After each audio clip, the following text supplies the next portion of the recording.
Speed news చూద్దాం. Medical కాలేజీల ప్రైవేటీకరణ దురదృష్టకరమన్నారు మాజీ మంత్రి అంబటి రాంబాబు. నవంబర్ 12న మెడికల్ కాలేజీలపై 1 కోటి సంతకాల ర్యాలీ పోస్టర్ను అంబటి ఆవిష్కరించారు. జగన్ తెచ్చిన మెడికల్ కాలేజీలపై చంద్రబాబు నాయుడు కక్ష పెంచుకున్నారని చెప్పారు. వందే మాతరం రచించి 150 సంవత్సరాలు పూర్తయిన సందర్భంగా ఆదిలాబాద్ కలెక్టర్ ఆఫీసులో గీత ఆలాపన చేశారు. స్వాతంత్ర్య ఉద్యమానికి వందే మాతరం ఆత్మ లాంటిదని కలెక్టర్ రాజేష్ ని చెప్పారు. ప్రతి పౌరుడిలో ఈ గీతం దేశభక్తిని మరింత పెంచుతుందని తెలిపారు.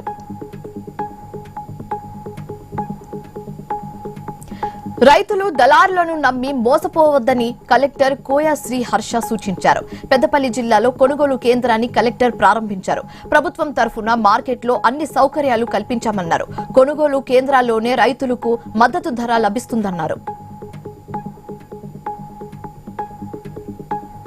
విద్యార్థులకు ఫీజు రీయింబర్స్మెంట్ బకాయిలు విడుదల చేయాలని డిమాండ్ చేశారు విద్యార్థి సంఘాల నేతలు.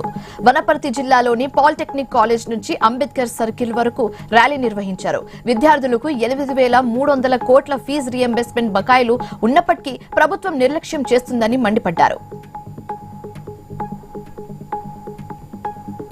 గ్రామ దేవతల ఆలయాల కూల్చివేతలపై రామగుండంలో హిందూ ఐక్య సంఘాలు భారీ ర్యాలీ చేపట్టాయి. కూల్చిన గుడులను పునర్నిర్మించాలని డిమాండ్ చేశారు. సంఘటనకు బాధ్యులైన ఎమ్మెల్యే రాజ్ ఠాకూర్ మఖాన్ సింగ్ క్షమాపణ చెప్పాలన్నారు. గుడులను కూల్చివేసిన కార్పొరేషన్ అధికారులను సస్పెండ్ చేయాలని డిమాండ్ చేశారు.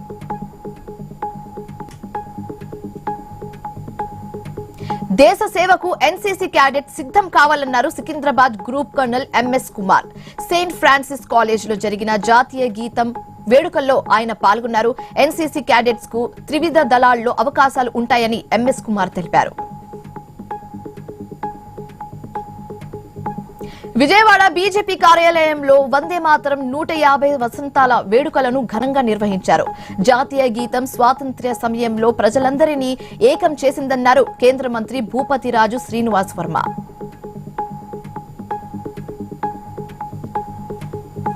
గుంటూరు జిల్లా పెదనందిపాడు మండలం పుసులూరులో ఏసీబీ సోదాలు చేపట్టింది. ఆడిట్ గుమ్మడిల్లి శివ నాగేశ్వరరావుపై అవినీతి ఆరోపణలు రావడంతో ఇంట్లో సోదాలు నిర్వహించారు. స్వాతంత్ర్య ఉద్యమంలో వందే మాతరం గీతం ప్రజలందరినీ ఏకం చేసిందన్నారు మంత్రులు పొన్నం ప్రభాకర్. అబిడ్స్ లోని మహబూబియా స్కూల్లో జరిగిన వందే మాతరం 150 సంవత్సరాల వేడుకల్లో పొన్నం ప్రభాకర్ మాట్లాడుతూ ఈ వ్యాఖ్యలు చేశారు. తమ బాగోగులు చూసుకోకుండా కొడుకు వేధిస్తున్నాడని హన్మకొండ ఆర్డీఓకు ఫిర్యాదు చేశారు వృద్ధ దంపతులు. కుమారుడికి పంచిన భూమి తిరిగి తమకు పట్టా చేయాలని వేడుకున్నారు. 2 కుమారులకు 2 ఎకరాల చొప్పున పంచినప్పటికీ చిన్న కుమారుడు పట్టించుకోవడం లేదని వాపోయారు. శ్రీకాకుళం జిల్లా పలాసలో జరిగిన కిడ్నాప్ కేసును పోలీసులు ఛేదించారు. ఇంటిని తాకట్టు పెట్టడంతో అద్దెకు ఉన్న వ్యక్తులు పలాస వచ్చి కిడ్నాప్ చేశారు. ఈ సంఘటనలో 7 వ్యక్తులపై పోలీసులు కేసు నమోదు చేశారు. మంత్రి వాకటి శ్రీహరిని ఫుట్బాల్ కోచ్ రిచర్డ్ అలెన్ కలిశారు. తెలంగాణలో ఫుట్బాల్ అభివృద్ధిపై చర్చించారు. ఇంటర్నేషనల్ ఫుట్బాల్ అభివృద్ధి కోసం వివిధ హోదాలో రిచర్డ్ అలెన్ పనిచేశారు.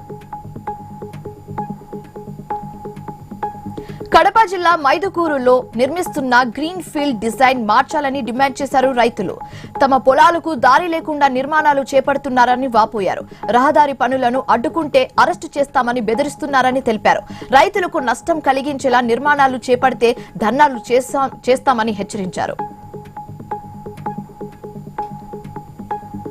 కడప జిల్లాలో విజిలెన్స్ అధికారులు దాడులు నిర్వహించారు. లబ్ధిదారులకు రేషన్ పంపిణీ సరిగ్గా జరగడం లేదని పలు ఫిర్యాదుల నేపథ్యంలో ఈ తనిఖీలు చేపట్టారు. బద్వెల్ రేషన్ షాప్ మూసి ఉండడంతో నోటీస్ అంటించి సీలు వేశారు అధికారులు. గట్టివాములో దాచిన బియ్యం బస్తాలను గుర్తించిన అధికారులు డీలర్పై క్రిమినల్ కేసు నమోదు చేశారు. పల్నాడు జిల్లా నర్సరావుపేటలో అగ్ని ప్రమాదం జరిగింది. షార్ట్ సర్క్యూట్ తో చెలరేగిన మంటలతో ఓ షాపింగ్ మాల్ దగ్ధమైంది. పొగ దట్టంగా కమ్మేయడంతో సిబ్బంది స్పృహ తప్పి పడిపోయారు. ఘటన స్థలానికి చేరుకున్న ఫైర్ సిబ్బంది మంటలను అదుపు చేసింది.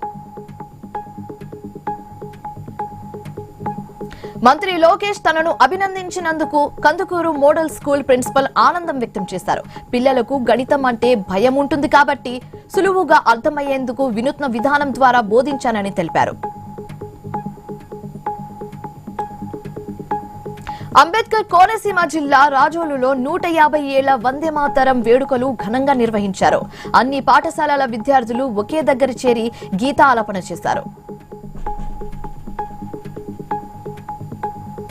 పౌరులలో వందే మాతరం గీతం దేశభక్తి భావాలను పెంపొందిస్తుందని భద్రాద్రి కొత్తగూడెం జిల్లా కలెక్టరేట్ జితేష్ పాటిల్ అన్నారు. వందే మాతరం గేయం రచించి 150 ఏళ్లు పూర్తయిన సందర్భంగా జిల్లా వ్యాప్తంగా ఒకే సమయంలో గీతాలాపన చేసినట్లు తెలిపారు. నిజామాబాద్ జిల్లా బోధన్లో అక్రమంగా తరలిస్తున్న గంజాయిని పోలీసులు స్వాధీనం చేసుకున్నారు. నిందితుల నుంచి ఆటోతో పాటు గంజాయిని స్వాధీనం చేసుకున్నారు పోలీసులు. స్వాతంత్ర్య ఉద్యమంలో వందే మాతరం గేయం స్ఫూర్తి నింపిందన్నారు. వందే మాతరం గేయం రచించి 150 ఏళ్లు పూర్తయిన సందర్భంగా భీమవరంలో విద్యార్థులతో కలిసి కలెక్టర్ చదలవాడ నాగరాణి గీతాలాపన కార్యక్రమాన్ని నిర్వహించారు.